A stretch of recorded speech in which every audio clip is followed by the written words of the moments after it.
So, well, Coach Hazard, thanks for talking to me.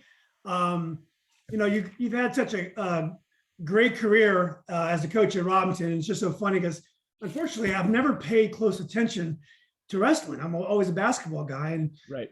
when you're at Robinson and you're a basketball guy, all you hear about is wrestling. And when I was there, and I guess I came right before you did, all you heard about were state champions, regional champions, and we struggled. So you learned that those guys are kind of on a different planet than us. And but anyway, it's been great getting to meet you on Facebook, and congratulations for all your success.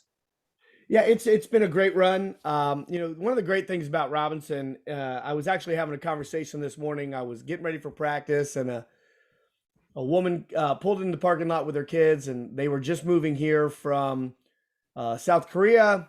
And she was like, "Tell me a little bit about the school."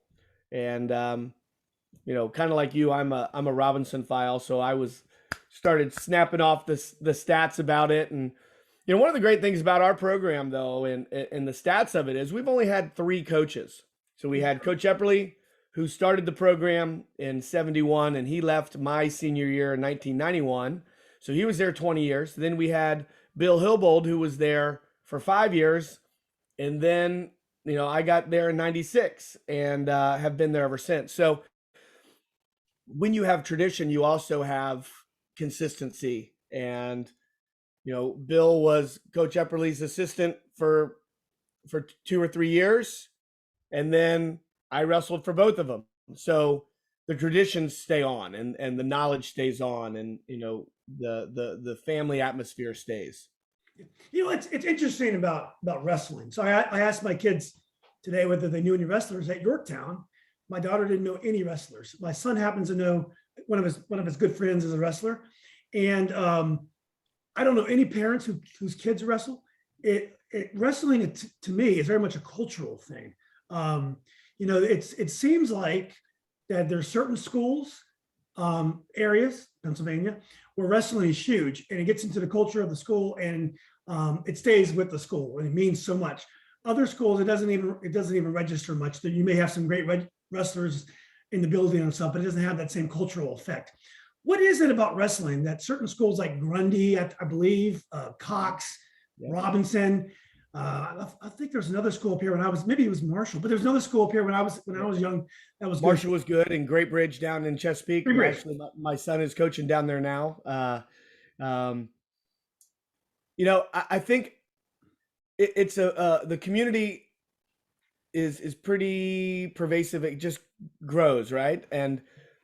But it really comes down to the consistency with a coach, because you see like a Battlefield, who was great when they had a couple coaches come in, and then those coaches left and they haven't been as successful. Or a Colonial Forge, who won in Stafford. They won 6 state titles in 8 years, and their coach left, and now they're getting 1 or 2 kids to the state tournament. So when you build a culture in a community, a lot of times it's brought on by those families who have come through, and then also the coaches who create the dynamic and create the culture. My coaching has changed so much in the 26 years that I've been there, but the consistency is we don't make cuts, which is most wrestling programs, but we also get young kids varsity matches. We get kids varsity letters. We get kids buying into something great. We have great leadership, and we teach leadership skills, and all those things make it a great program. Yeah. So I would imagine the first thing you have to do when you're putting together a wrestling program is you have to be able to identify the kind of athletes that will have potential in wrestling. Like, basketball, it's sometimes pretty easy, in football as well. Obviously, you have people that go against the grain, and they're great football players or basketball players, even though they're my size or whatever. Even though I wasn't great, but probably you have to be able to identify kids with potential. I would think that's one of the things that big programs can do. Or maybe it's just a matter of you get as much kids in as possible, and it's just a matter of it just making the program steeped in the technique and the tradition. Is it both, or is it one or the other? I think it's both, but you'd be surprised. So one of the things, being a successful program, we have anywhere between 60 and 80 kids out every year. Coach Epperly had that same thing. Most programs have 20, 25 kids out for the program. And you just never know who that little kind of round, jelly-bellied freshman, when they're a senior, they're a monster. You just don't know who's going to develop. You can sometimes look at their feet and know, hey, that kid's got great athleticism. But I think one of the things we do really well is we don't have a bunch of robots who are the same size, the same build. We have some tall, lanky guys. We have some short, squatty bodies. We have some, super long-armed guys, some super short-armed guys. And we mold our program, and we have coaches who can work with certain body styles, can work with certain sizes. Most people don't know this about high school sports. In wrestling, we have 2 stipends. There's like a $4,000 stipend, and I think it's like $2,800 or maybe $3,000 stipend. With 70 kids, you can't have 2 coaches. So we take that pile of money and we break it up. I have 7 coaches. We break it up 7 ways. Every coach is really, at the end of the day, in every sport, not just wrestling, they're ending up paying to coach. It's a lot of people say, you don't do it for the money. Yeah, we don't. But if you look at it in dollars and cents, if you don't have coaches to develop kids, it's not going to be one coach. You have to have a system. Then you don't have a program. And that's one thing that Coach Epperly did really well. He brought in coaches. Coach Hillbold did well. I think I do well. Is that we bring in multiple people. I try to hire people who know more than me or who have knowledge outside of my knowledge, and we let them fly with it. And we have great alumni who want to give back, who want to come in, who still want to play, who still want to come in and be a part of something great. And so I think that's what sets us apart a little bit. When you're building that program, you have to have bodies to teach. One person can't see everything. Now, we're going to get to Epperly and what made him great. But one thing that comes to mind immediately to me is, what are the pluses and minuses of following kind of a legend? I know there was a coach, and I think Coach Hillbold also coached football at different places too, I believe. So, if Epperly's there, he's built the culture that we've talked about, and people come to Robinson and they want to try out for wrestling. That's something that he established, and all the great kids and coaches that work for him established. But when you come in after him, those are huge shoes to fill. I mean, winning a regional title it's nice, Coach, but we won a lot of state titles here. So right. The pressure, the expectations are probably pretty high, even though I'm sure they don't expect every single coach to be a Coach Epperly. I mean, that's the only place that I know. I live in the house that I grew up in. I've never left really 3 miles from my childhood home. My wife went to Fairfax High School. She lived in Fairfax City. I never saw myself going anywhere else. Taking over for Coach, our personalities, even when I was wrestling for him, were so much different. What a lot of people don't know about Coach Epperly, and I know we'll go into more about him in a little bit, he is one of the most introverted men you'll ever meet. Very quiet, very unassuming, very regimented. He had a list of stuff that he did at practice every day, A, B, C, D, E, F, G, and that was his system, and it was an amazing system. I'm totally different. I'm regimented. I have a system, but I am as extroverted as you can get. I mean, I'll talk to anybody at those new commercials when they say you don't have to, the waiter doesn't need to know your name. I think the waiter needs to know my name. I think we need to be best friends. And Coach wasn't like that. He was very quiet. And when we were in school, he used us, like, even when I was in high school, I officiated our wrestle-offs. I taught, because, I had him his last 4 years. I was his last class. And so he wasn't checked out. He was still great, but he was at the end of his career. He was, 28, 29 years in. So um, to take over for him, to me, was the biggest blessing because he was still around. He comes in the room, he still was there. He's still my mentor. And so I could reach out anytime I needed anything. And him and his wife, Carol, are just phenomenal people and have been great to me and my family. Coach Hillbold, the same thing. Totally different. He is kind of in between, where cerebral math teacher, musician, laid back, did meditation in the room, those type of things, like kind of just more cerebral. You had Coach Epperly, who was very, regimented, and then you have me, who's just kind of wide open. So three very different people and three very different programs with the same results. Yeah. So like you said, people come and people become a part of the program because of the name and because we are consistent. And the most important thing of any program, any successful program, is that the coach is in the building. The coach sees the kids in the hallway. The coach or a coach, or I'm fortunate, they're my long time assistant, Drew Foster, who's our JV head coach. He's in the hallway picking kids out. We've had football coaches telling me, hey, you need to get this kid. And so that's been really helpful too. We will all work together. For a big place, our coaching staffs work really well together. Well, that's awesome. Well, we're gonna get back to your wrestling career, your roots, but I did want to get a quick update. And you guys won the state title last year, which was awesome. I believe it's your second state title, I believe, right? Or is it third? Oh my God, sorry.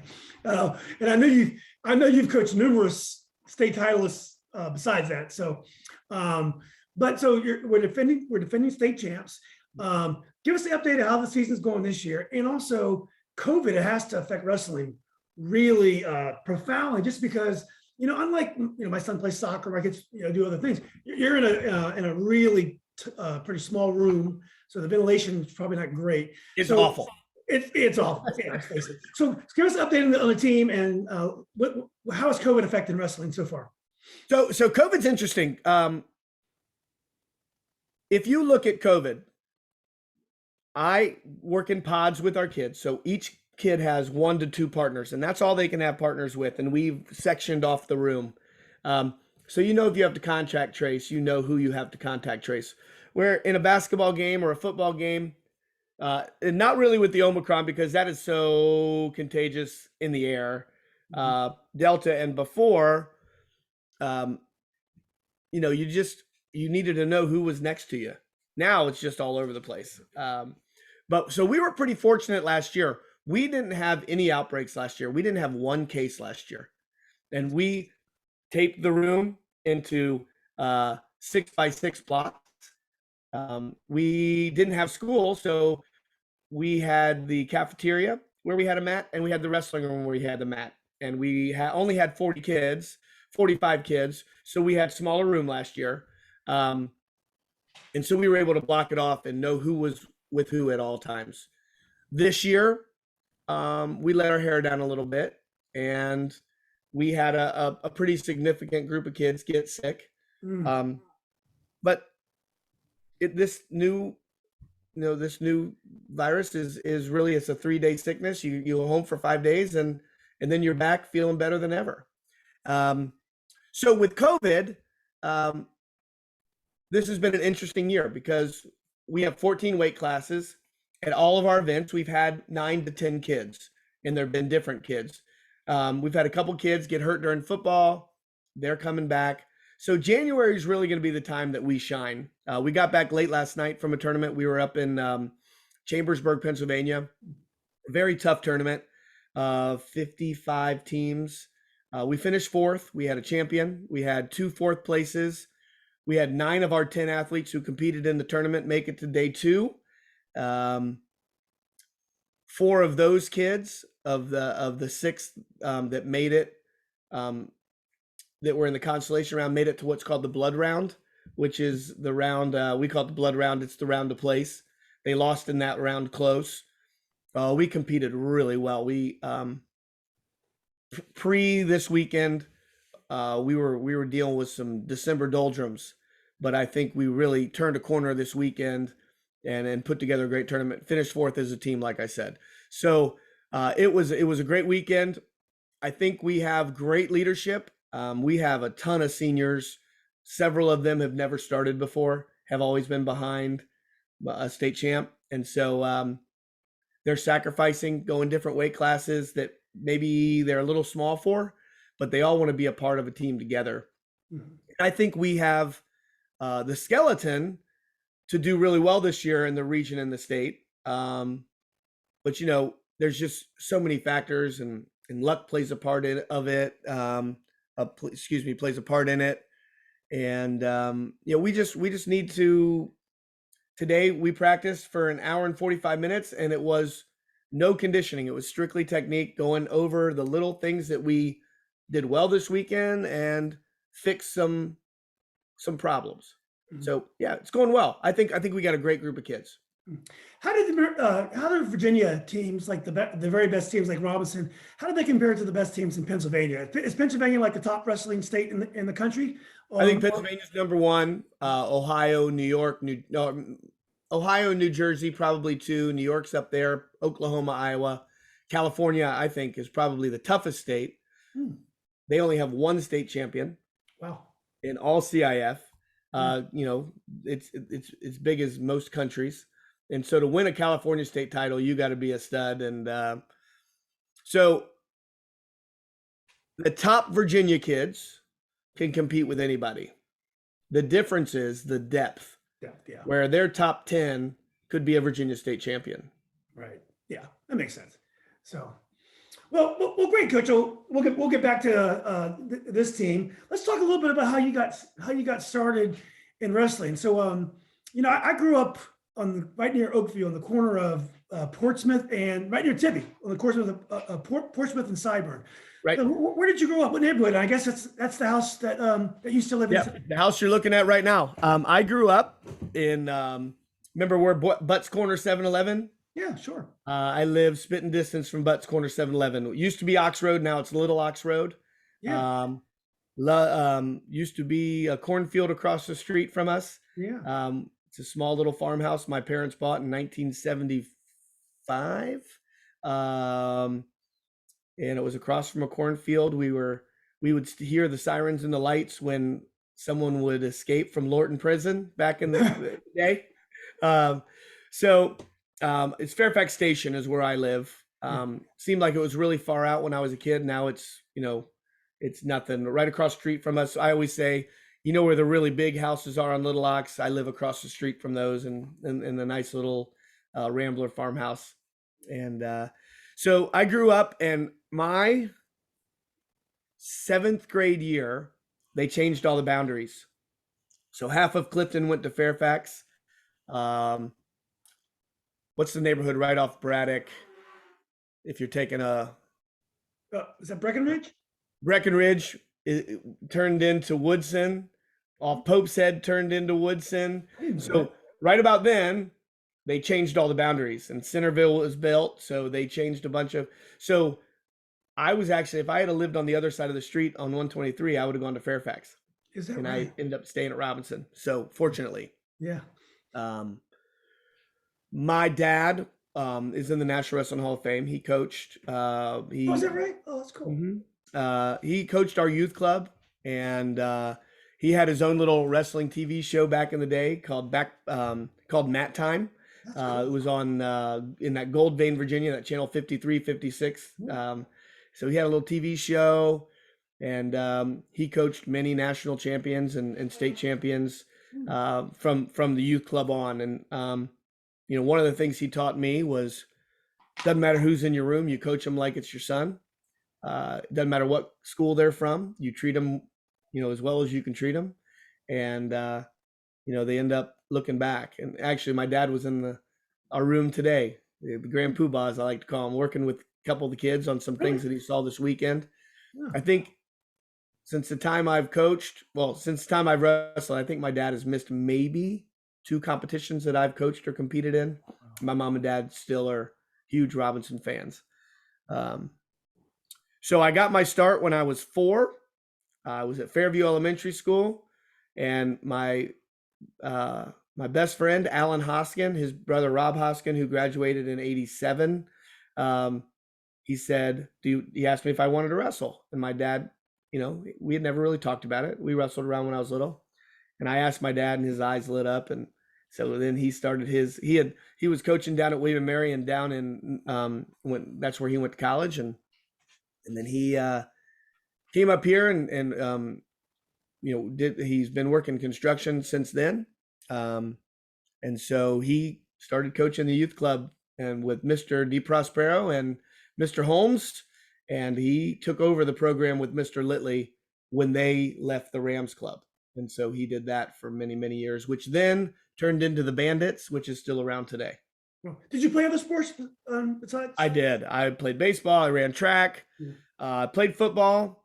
Loved football. My dad was a football coach too. My dad coached all my sports except for baseball. And so I played football for FBYC from the time I was an ankle biter up until my sophomore year in high school. And Mr. Reich, who was one of the football coaches, and he said, have you ever thought about just wrestling? And I said, yeah, well, I love football. And he goes, okay, have you ever thought of just wrestling? And I said, so I stopped playing football in my sophomore year in high school. One of my main regrets, because, I loved Coach Hilgert and Coach Hines and Coach Hamilton and the whole crew of guys back in the day, and Coach Reich. And so still love football. Still love Robinson football. Still haven't missed a game in 26 years. So I do all the announcing for football now. So I've never coached the football team, but I stay very involved in football. But yeah, played all the sports. And it's one thing that our football coach today, and I think we all do pretty well, is you only get to go to high school once. And with that being said, very few kids are ever going to move on to college sports. So let them have the experience. Let them get different mentors. If they just want to wrestle, that's fine. Mm-hmm. But if I have a 6'2", 280-pound wrestler and he just wants to wrestle, I might scratch my head a little bit and say, why wouldn't you want to play football? It's so much fun. It's just the greatest thing to do. A lot of our kids play lacrosse too. A lot of our kids play baseball. And like I said, that's one of the things that Robinson does really well is we share athletes. Yeah, it's funny about wrestling because you see it unfairly as kind of a sport for specialists because the technique. I think there's a stereotype of what a wrestler looks like, which you've already talked about today. And to hear Coach Reich trying to move you away from football, it's a little bit ironic, but he was right. You make this great career of it. When did you first meet Coach Epperly? I was probably 9 years old, 8 or 9 years old. My dad coached the team. Our practice room was either at Robinson or at Woodson for FBYC. I was a manager 7th and 8th grade year. I was always around. I was the little guy, and used to be at Woodson. They would have pictures, and I was picking my nose in a picture, not meaning to, as like a 7 or 8 year old kid in one of their state championship pictures. So I was a mat rat from a very, very, very young age. And my dad coached all those guys from Woodson, Fairfax, Yorktown, Charlie Scallard, who was a state champ from Yorktown. My dad was real close with Coach Brooks. And so those guys would come over to our youth club in our summer program. So yeah, I knew him as a very young kid. And then I had him in 7th grade PE too. Right. Yeah. So when you went to Robinson, or even probably before Robinson, because you followed wrestling, who are your wrestling heroes? I mean, there were so many to choose from. Like I was trying to think this morning about some of the wrestlers that I went to school with. I mean, I think John Epperly was the one that came to mind. I mean, there was the the Van Dieveners was this crazy family where they used to argue with each other. I live near them and they play tennis and they get in these arguments. It was great. And there were these beautiful tennis players and they, wrestling that, and they were incredible wrestlers. I mean, they were the Kazemkas, like Damien and them. Damien, so you're naming a lot of them. When I grew up, Bobby DeProspero, Chip McCardle, Chip wrestled for West Springfield. Bobby started at West Springfield and ended up being at Robinson. David Sloan, who was at West Springfield. Lenny Bano, who was at Woodson. Mike Chapman, who is at Woodson. The Phillips boys. I was around wrestling so much. All the William and Mary guys, the Billy Pinkuses, the Buzz Wincheskis, all these guys who I grew up idolizing, ended up being my friends and people who I was around my whole life. I mean, I had a group of human beings who started by being kind of like second brothers and dads to me. And then when I got into about 7th grade, I had some of those athletes who kind of corrupted me, maybe in a good way, right? They showed me the ropes. I was their toy. But like a Brian McCarthy, a Justin Kazemka, George Mills, Brett Gerard, who his kids all wrestle for me, and he's one of my assistant coaches. Oh, is that very cool? We tell him to say hi. I will. So Brett has been around our program, for the last 7 years, and has been coaching with me all those years. So all of those people were big parts of my growing up. And I would say a little piece of my personality can be tied to a lot of them. Yeah. And the Sukyu Kims, the Bucky Bridges, Scotty Holmes, all those guys really brought me up through and showed me the way of how to be a man, how to be a dad, how to be and I've kept up with all of them throughout the years. Van Dievener was one of our assistant coaches. Oh, is that right? Okay. Yeah. One of our teammates, if you still said Greg Van Dievener around him, he would shudder. He was so scared of Greg. Greg was intense, but so was his father. His brother Sherman was very intense. So I don't know if you knew this, but Sherman Van Dievener, the father, and Coach Epperly were high school teammates at Granby. I didn't know that. And so the Van Dieveners started wrestling at Falls Church, and then the general moved his, Mr. Van Dievener moved his kids over to Robinson. And Coach Epperly used to talk about it didn't matter what Mr. Van Dievener was doing, he had to win. So if you beat him once in badminton, he would play you 10 more times until he beat you. Tiddlywinks. It didn't matter. Cards, dancing. It didn't matter. He had to win. And that was passed on to his children. And so they were very competitive. And the stories used to be tape on the window of the wrestling room. And that was so Mr. Van Dievener couldn't watch the whole practice. And Coach Epperly had to keep him out just because he was really intense. I wish you could have seen them play tennis. Yeah. I've heard. Yeah. So what was your high school career like? I know wrestling's a little different because it's weight. Sometimes a freshman can come in and right away contribute because their weight is low on the lower side and it's all weight. So how about you? Did you start off on varsity right away, or did you have to work your way up? I did. So 1987, we were second in the state. We had an unbelievable team. That was my 8th grade year. And then my 9th grade year, I trained with all those guys. And then we had a regional championship team my 9th grade year, but I was a starter at 119. My first 2 matches, I wrestled the state runner-up and the regional 3rd place kid. I got crushed my first 2 matches in high school. And I ended up second in the district, a match away from placing in the region my freshman year at 119. And then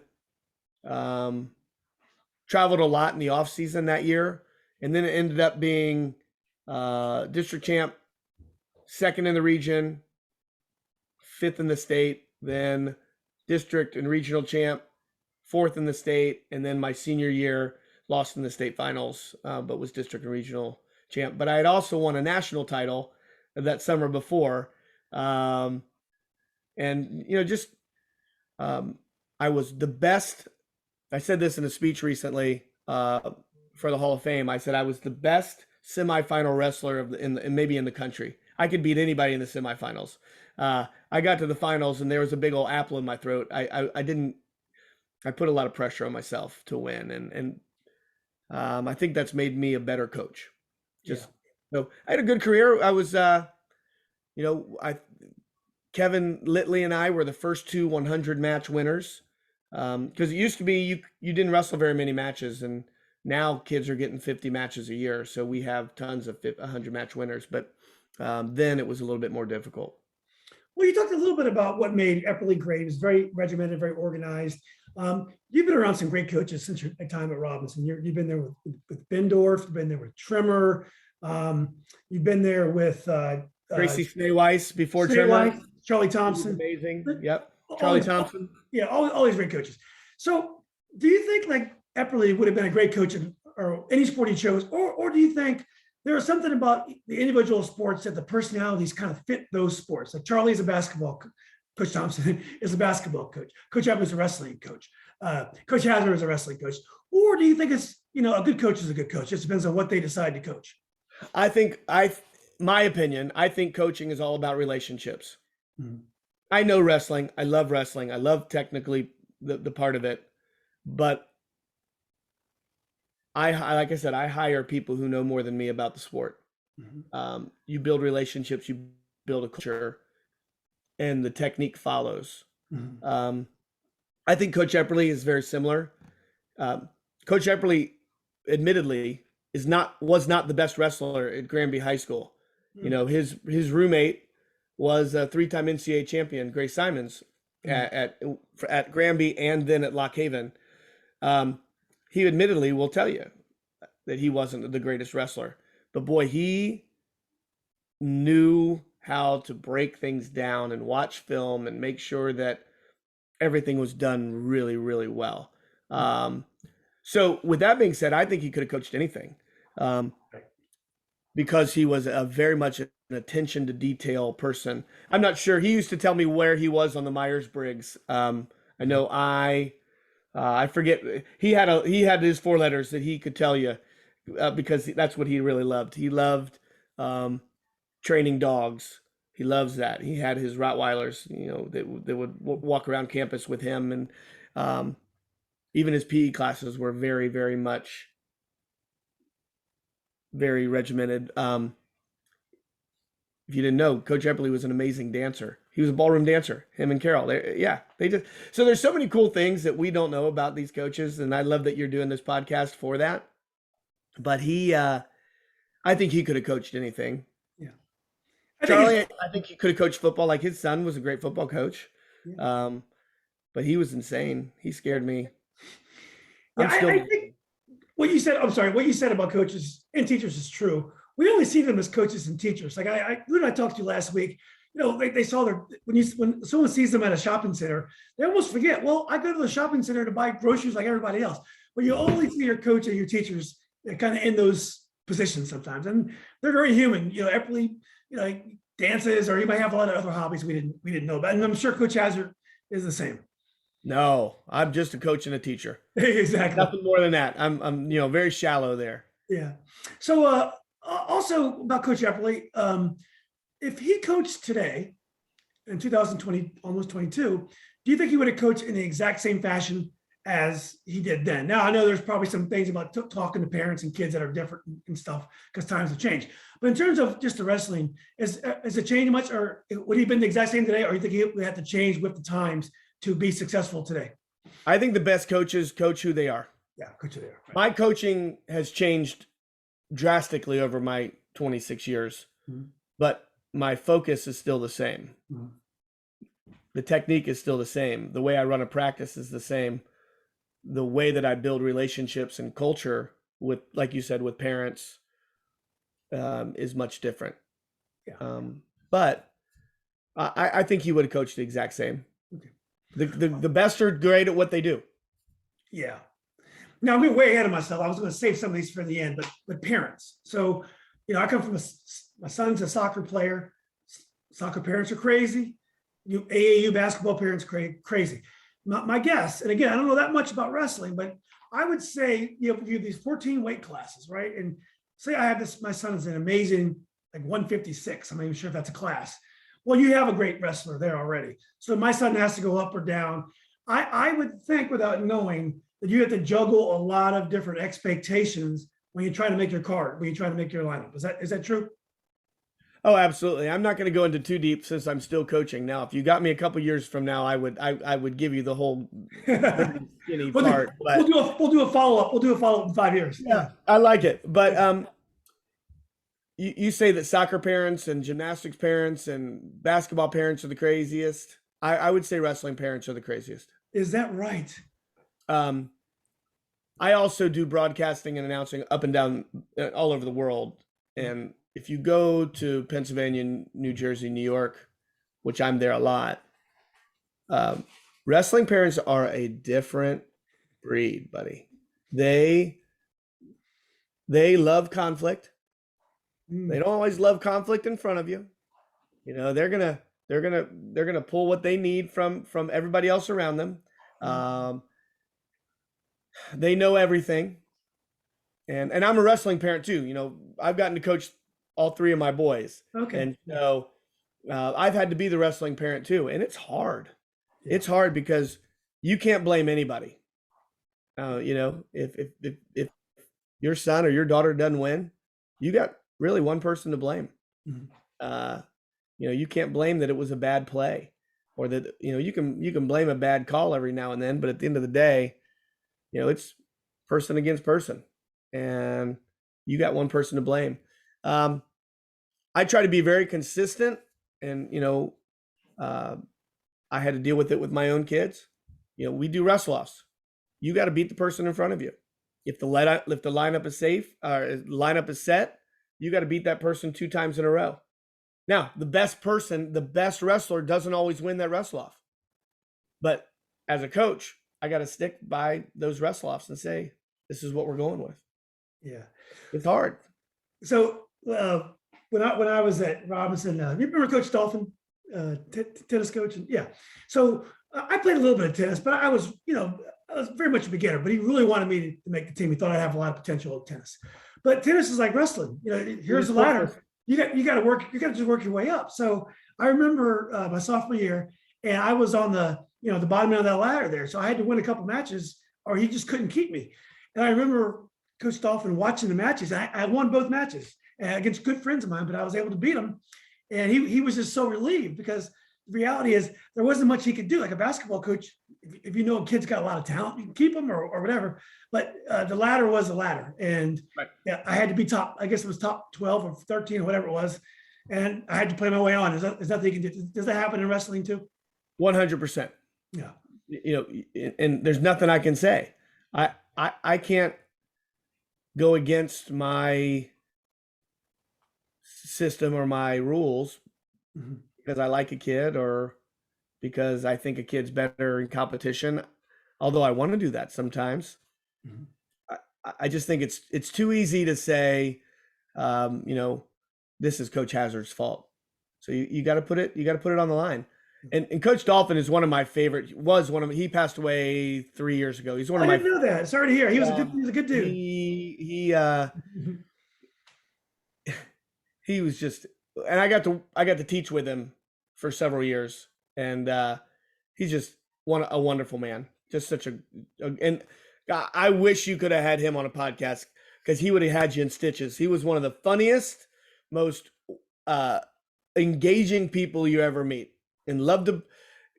We can't play tricks and do as much fun as they used to have, but there's some stories back in the 70s and 80s of what teachers used to do, and if we did that today, we'd all be fired in a day. But they had some fun back in the day. Yeah, make sure anyone you want me to interview from Robinson, I would love to get your recommendations, because you know all of them. But I just want to get back to parents before we leave this topic. What percentage of your job is dealing with parents and the expectation of parents? What percentage of your job is parents, would you say? I am very fortunate. Mhm. It's not that much Oh, it's good. in this team. Now I've had teams in the past that's been a lot more Mhm. because we have a system and a way that we do things. Mhm. Mine is more the saying no or massaging it. Like sometimes you got to tell a parent um, the truth about their kid not doing the right thing or why their student athlete is not performing very well, which can be difficult.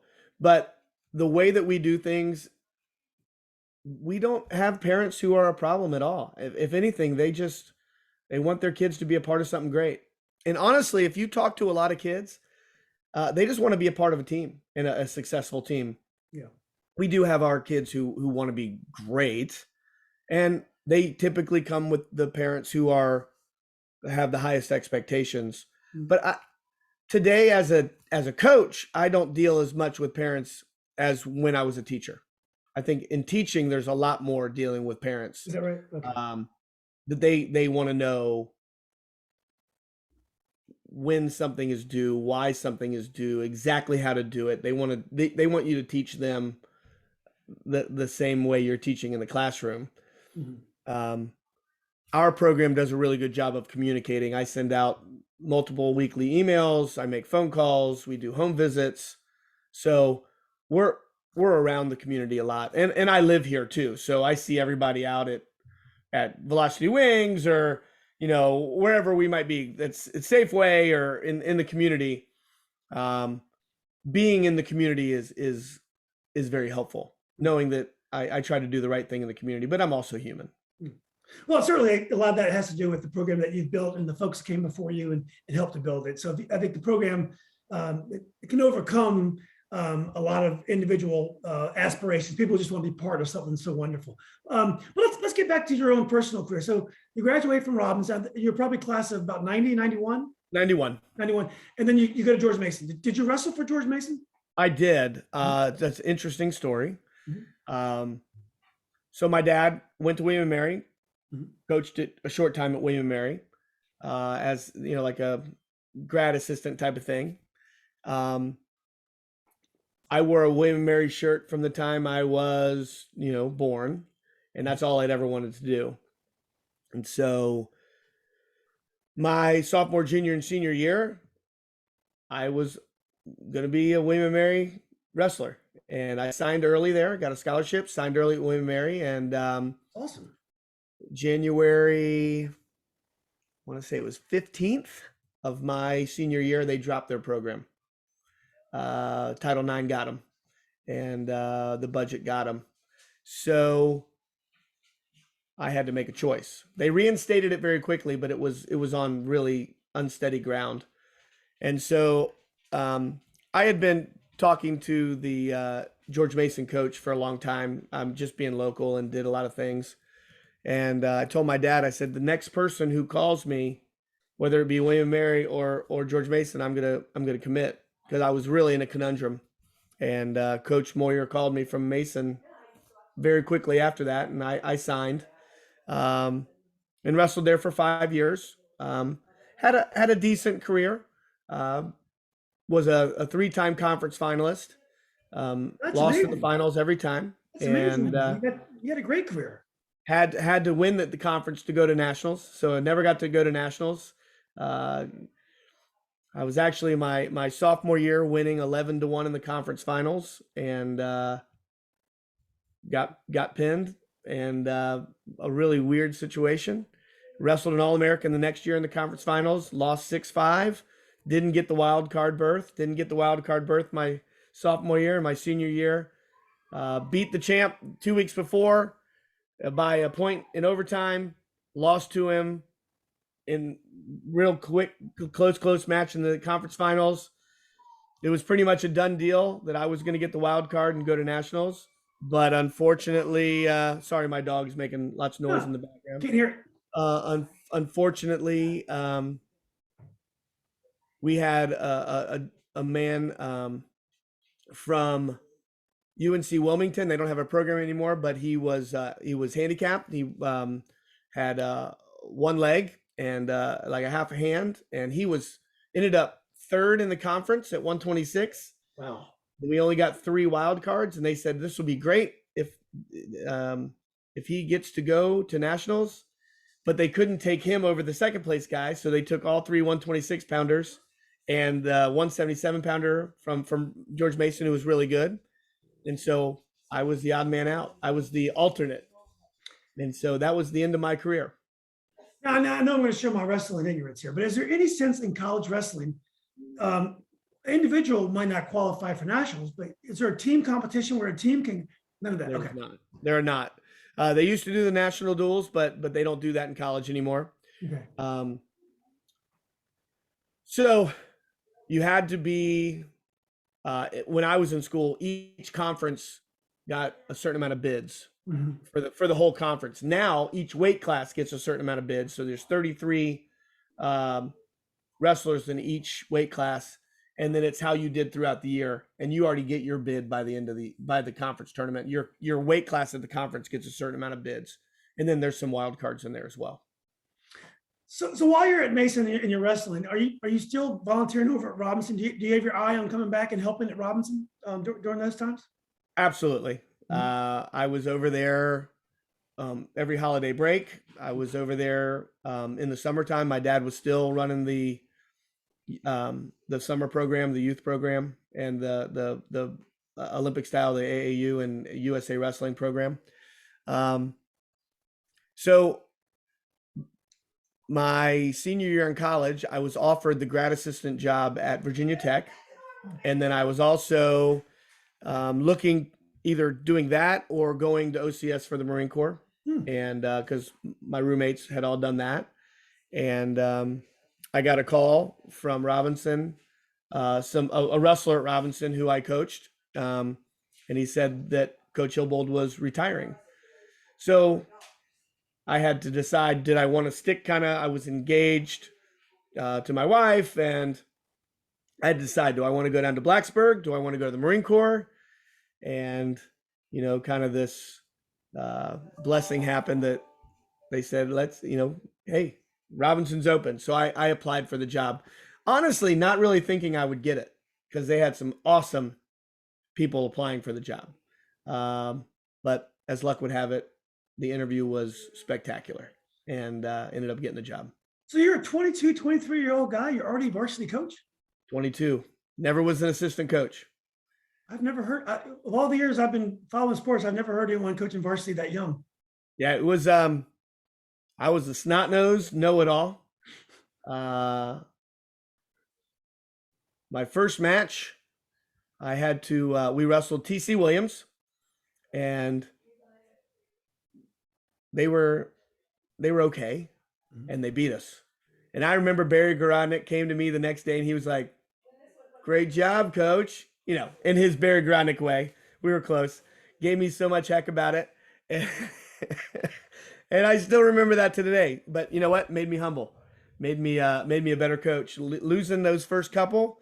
And Coach Hilbold had left at a time where we had some pretty good kids back in the program. But there's always attrition when you get a new coach. There's always kids who leave. There's always kids who see grass is greener on the other side. And it took me a couple years to build back up the program. So I would think that you saw Epperly operate, and you knew what a great coach he was. But a 22-year-old college grad, part of being a coach is to be able to organize, motivate, delegate, all these things you learn as a professional that, I'm 55 and I'm still learning these things. Those are all these things you need to do to coach a program. Coaching a team, in a game is one thing. Or for basketball, I can coach any team for one game. It's a whole different thing when you're trying to implement a program. Is that right? I can tell you, I remember my first day of coaching, and I was ready to go until the first day of practice. And I looked at, and I had a great assistant who, still one of my closest friends, who ended up winning several state titles out at Fauquier High School. Awesome. But we coached together, and we thought we had it all planned until that first day of practice, and it went to hell in a handbasket really quickly. I mean, I'm telling you, we didn't know what we were doing, and it was no organization. It was we're not going to tell these kids how long we're going. We're not going to let them know that how long practice is. We're not going to give them any structure what practice is going to be. And we're going to fly by the seat of our pants, and we're just going to kind of get there and go. Yeah.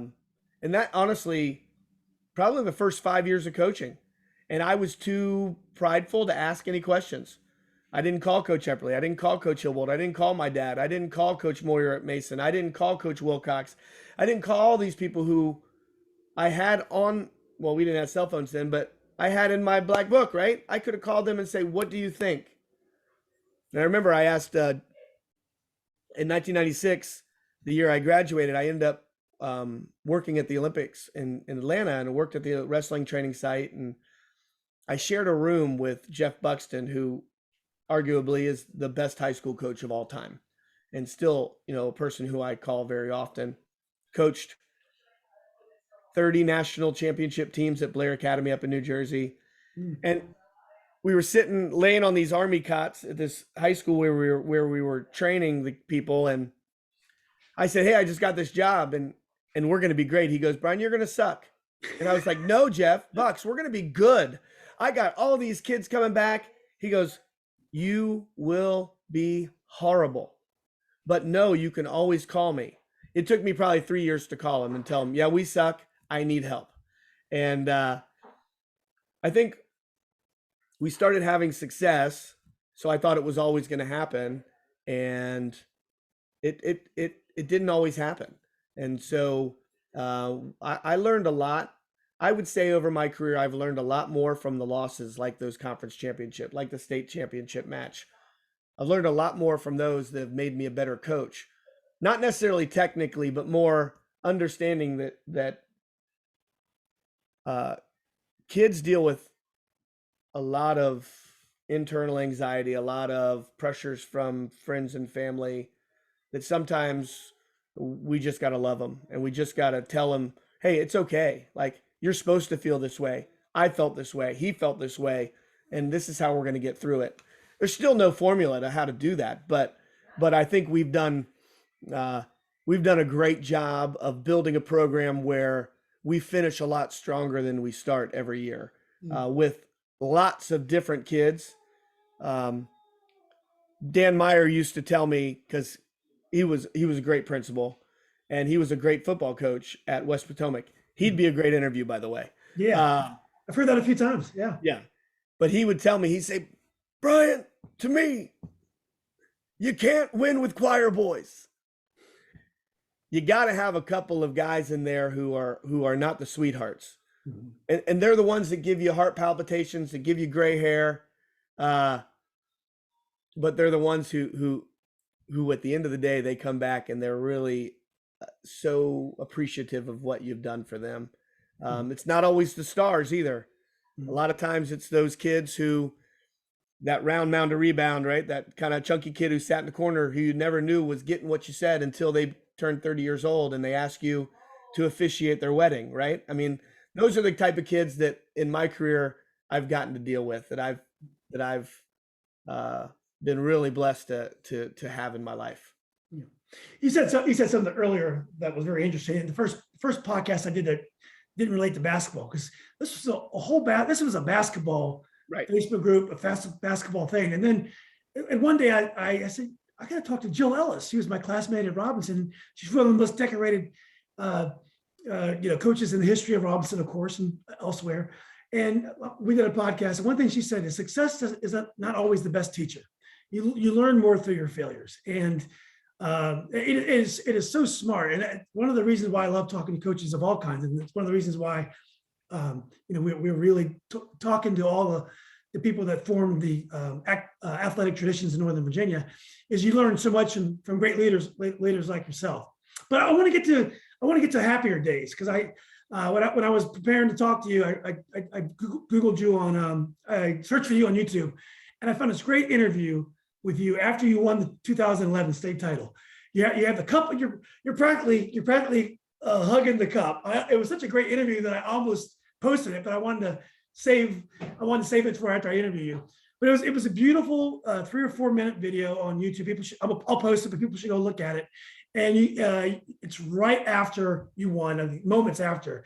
And you just described really quickly and really coherently how you're able to win. I think you had one of your wrestlers was an alternate. He came in and beat a state champion, and you had 3 or 4 matches you didn't think you were going to win that you won, and all the things just kind of aligned for you, and you're able to win your first state title. And it had been 26 years, I believe, for the school. Why don't you take us through that magical year? So 2011 was a year we had been second in 2010, but Cox High School came in. They were the favorite. They were going to win the state title, and Timmy Fitzpatrick had gotten 5th in the region, and he was a really great youth wrestler, and then left wrestling for a while. I ended up drawing him back in at the end, and my heavyweight was second in the district. He won the region. He was a freshman. We had this freshman class that, they won 3 of 4 state titles in their 4 years. It was a great, really tough group of kids. And this kid from Edison was the 4 seed from our region, had to wrestle this guy who was nationally ranked in the first round at heavyweight on our side of the bracket, because we were East 1 and North 1 was on the same side. And this kid was just getting the stuff stomped out of him, and he ended up chest to chest throwing the heavyweight from Cox and pinned him, and upset of the tournament. And from then, they did like this, and we did like this. Timmy Fitzpatrick, who was the alternate, beat the state champ and the number 1 seed from Cox. Brooks Martino beat the returning state champ to make it to the top 4. It was just over and over and over again. We had kids that were winning matches that had no business. We were hosting the state tournament, which was amazing. Coach Epperly and the rest of the National Wrestling Hall of Fame members of Virginia, they ended up presenting the awards to all of the kids. And Colin Kilrain did as well, who was John Kiner. I don't know if you remember John, but John wrestled for Robinson. He ended up passing away. He was a SEAL.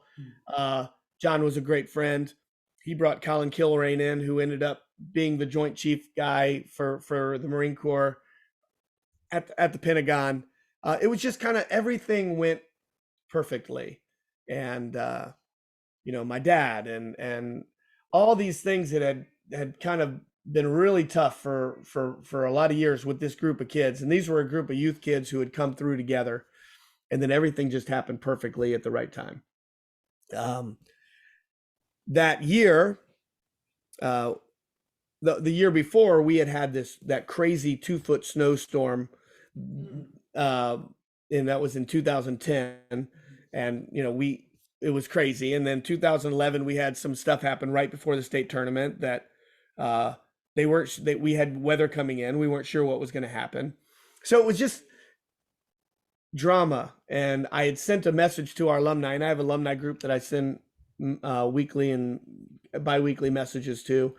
And I said, hey, it's been since 1981 or 1985 since our last state title, and we have a chance to do it in 2011. And it was like a kind of a big deal, and it just ended up being perfect. And it was a really perfect weekend.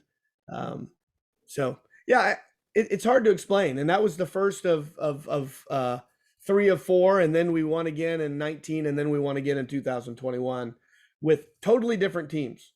Our teams are totally different. 2012, we had some issues with that 2011 team, and a bunch of them left.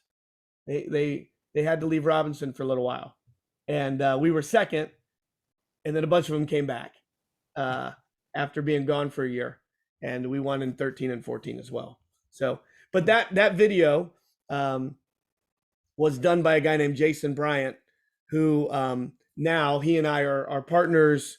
We announced the NCAA wrestling tournament together. We announced the world championships in Paris, Kazakhstan, Nur-Sultan, Kazakhstan, and then this year in Oslo, Norway. We worked together around the world, and he was interviewing me. I had no voice, so I'm like talking like this, and it was a really that is a big memorable moment for me as well. Well, since we're talking about that, we'll get back to some wrestling, but your media career.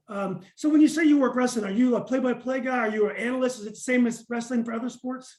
So I have a dual roles. I primarily do public address. So you know, at the NCAA tournament, my first 4 years at the NCAA tournament, I worked for ESPN3, and so I would have a mat online, and I would talk for 3 days straight of each match that happened. But I also, for a lot of other conferences and a lot of other events, um, including like the Marine Corps Marathon and lots of triathlons and football games, I do public address. And the group of people who did PA for wrestling retired, and so Jason and I took that job on. So I do PA. Then for Oslo and for Kazakhstan and for Paris, I worked for the Olympic Channel or for NBC Sports, and I was I'm the color guy for that. So they have a play-by-play, and then I end up just talking technique or talking what's happening in the match, and then also do PA in the mornings. Do you enjoy this work? Is this something that you have passion for, or it's just another venue for you to enjoy wrestling? It's something I'm very passionate about. I love it. I love to hear myself talk.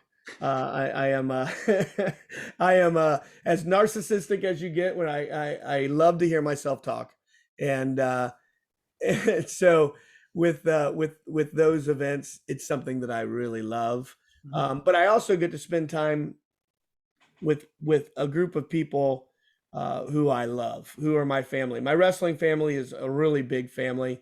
I was in Destin, Florida, doing an event a couple of weeks ago. My wife had never gone to one of these big events with me, and she came down to Destin with me, and she got to know some of the people who I spend all this time with, and she was like, "Hey, those people are amazing. They're like family," because we just spend so much time traveling the world together.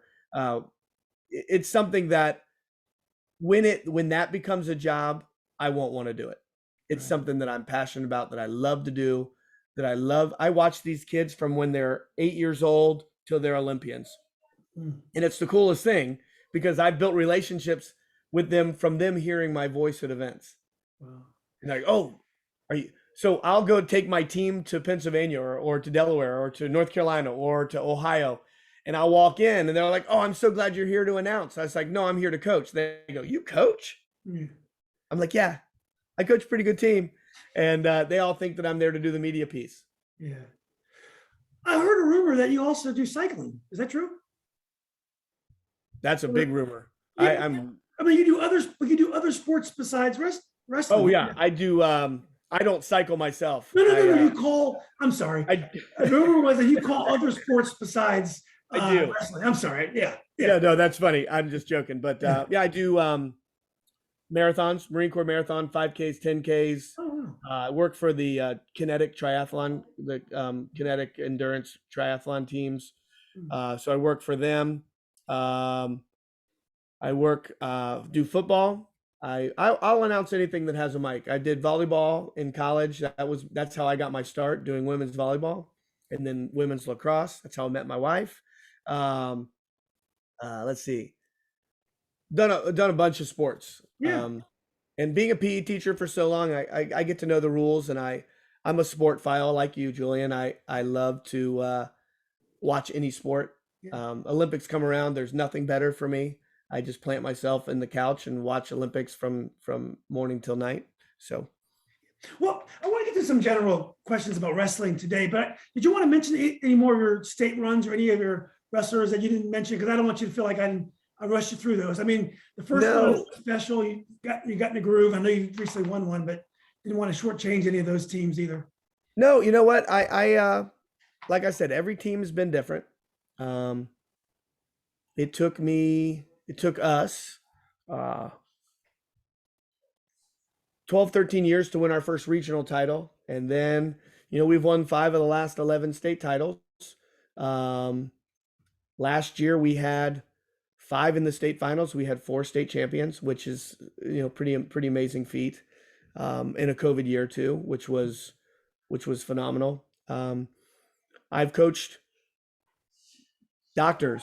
I've coached kids who have gone on to be uh, physicists. I've coached kids who have gone on to great things in the military. Um, and those are the stories that are the most fun because high school sports are fleeting. Mm. But we've tried to build the character of our kids, and the wrestling part is the technique, and the wrestling room piece is such a small piece of the total high school sports experience. Competition is so much more than just the games themselves. So one thing I want to talk about is, I found, and I do a lot of, my son's a soccer player. It is really hard to get kids opportunities to play soccer. Not just, even Division III is very tough, and not just my own child. Like for example, Asher Kazemka, lots of good players are still trying to find places to play. Some of it's COVID related, but there are so many athletes that want to play sports, even at Division III level. Getting money is not even a goal, just getting on a roster. What is it like for wrestling? Can kids get opportunities? I know you were a great wrestler, and you had a hard time catching on. Well, not a hard time, but you just got kind of stuck in limbo for a while. What is the prospects like for wrestlers who want to wrestle at the next level? So since 1981, there used to be 350 Division I programs that had wrestling. Wow. We're at 75 now. Yeah. There are tons of Division II, Division III, NAIA, and junior college programs out there. Division III, and actually the biggest group of athletes that are becoming wrestlers, women's wrestling has over 100 programs in college now. Right. Wow. There are 32 states who have sanctioned women's wrestling. Virginia is not one of them yet, which we need to work on because that wins the Title IX battle, in my opinion. We don't lose the Title IX battle, and then there's gender equity. Then we have that ability. College is a fully funded program. There's 10 weight classes in college wrestling. A fully funded college program is 9.9 scholarships. The majority of them, like let's say a George Mason, they have 3.5 scholarships. So money's not an option. My heavyweight could be national ranked at the end of this weekend. He is walking on to University of Virginia, and he's one of the best heavyweights in the country. It's just really difficult. Now, he got into William Mary he got into University of Virginia in his own merit. He's got a 4.7 GPA. He's all everything. He's a great leader. He's Cooper Rudolph. He's great. But if you want to find a place to compete, you can find a place to compete. But it's difficult to find scholarships in wrestling. Right. Most of the time, they take that 9.9 scholarships and they break them up into smaller pieces. Now with the NIL, you're going to see a lot more money being flooded into the system where kids can get paid to play, or they can, now they can make a phone call in the coach's office and not get dinged for an NCAA violation. The regulations are changing. The scholarships are staying the same, but there's more opportunity to get money on the outside. You just got to be able to market yourself better. That's great. So, with wrestling, is it like basketball and soccer and some other sports? We have a lot of parents doing private trainers for the particular sport. So like it's very common now in soccer and basketball. Do your wrestlers, could they have private training? Like a guy like your father who can have a side gig and do a one-on-one training? Wrestling is a sport where I don't want to say we're cheap, but people like things for free. I've run a club for 26 years and never taken a dime. I do private training with kids all the time. Now, that's me being a bad business person. After COVID, we saw a lot of clubs pop up that were pay clubs because you couldn't do them in high school. I am not allowed by ethical reasons to make money training my own kids. Right. I understand. It's just, it's ethics of it. I could run a club for youth, but where do you find the time to do that? Mm-hmm. So there are some private trainers out there, and there are some really great ones out there who do a phenomenal job.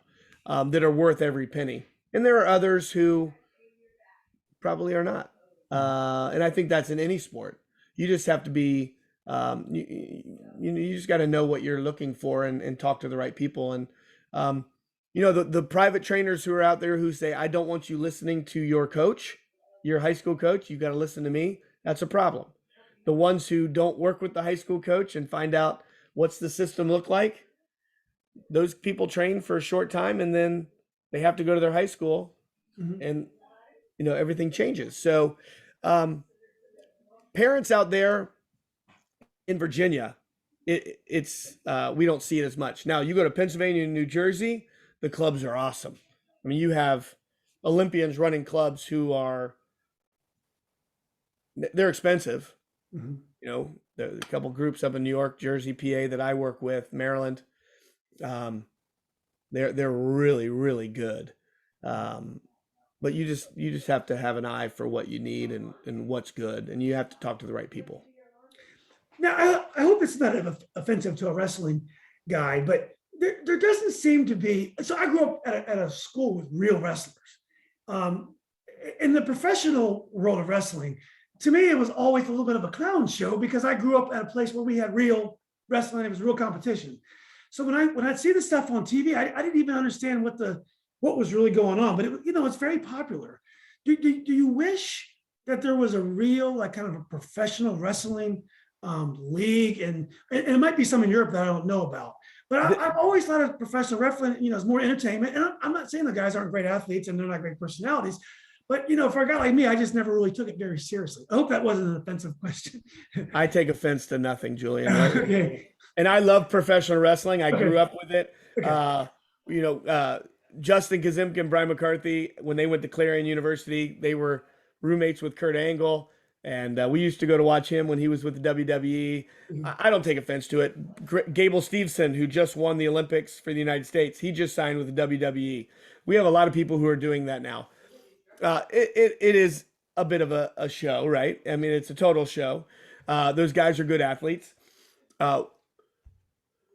It's very difficult to market real pro wrestling. We had a real pro wrestling league in the United States that was awesome. It was actually called RPW, Real Pro Wrestling. And if you were a wrestling fan, it was amazing. Right. They couldn't get the media coverage. Right. Russia has an amazing one. Germany, Bundesliga, like in soccer, they have a wrestling one. India has an amazing pro wrestling and they have money and funneling in for these athletes to come in and do events. But we don't have that next step after the Olympics, right? That a lot of sports do. We don't have, a professional basketball league, even like a G League. Some of those G League guys, I've been to, I've watched a couple of their events, never been to one. And I'm like, how do these guys not make it to pro basketball? They're amazing. Mm-hmm. We have that in wrestling too, but it's not an easy sport to sell. And one of the big problems with wrestling, especially at the Olympic level, is they change the rules every 5 years. Mm-hmm. And so it's hard to understand unless you're in it. And how did he win? Mm-hmm. Like, that's a question a lot of people, I don't understand what the heck just happened. Yeah. So it's not putting the ball through a hoop or putting a ball in a goal or, no understanding. It can be very subjective sometimes. Right. So, last question. Wrestling today where is wrestling headed? Is the wrestlers today, the techniques of the day, the coach of the day, is it going to change over time? Is it the same when you wrestled? Is, like, for example, basketball has changed. The 3-point strike, the game is so different, so much faster. It's so improvisational that it's not like plays anymore like when I played. Well, how about wrestling? What's going on with wrestling, and where is it going in your mind?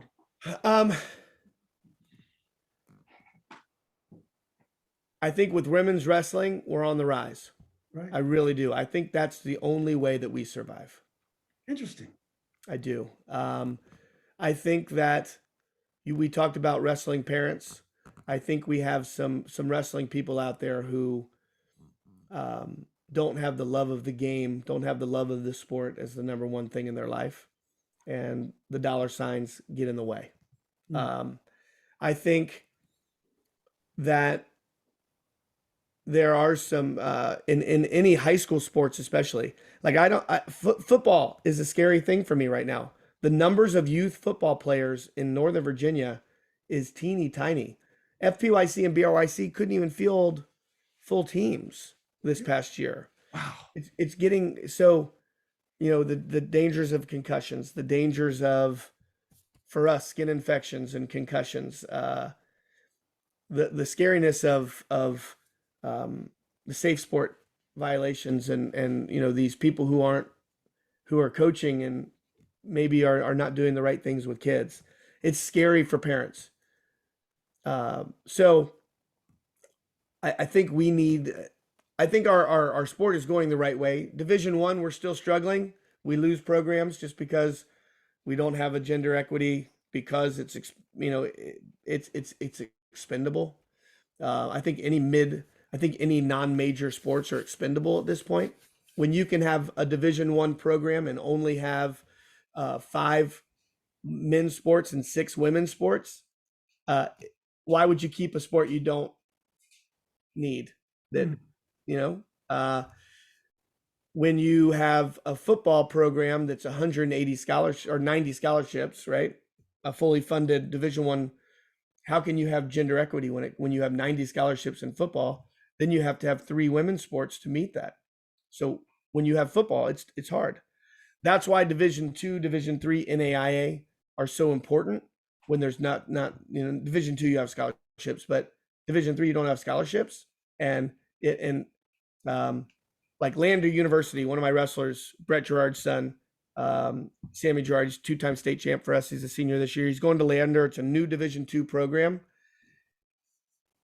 Like 80% of the students in the school are athletes. They are enrollment based. They have 60 to 70 kids in the program who are paying tuition to go to this school. You're going to have that in college.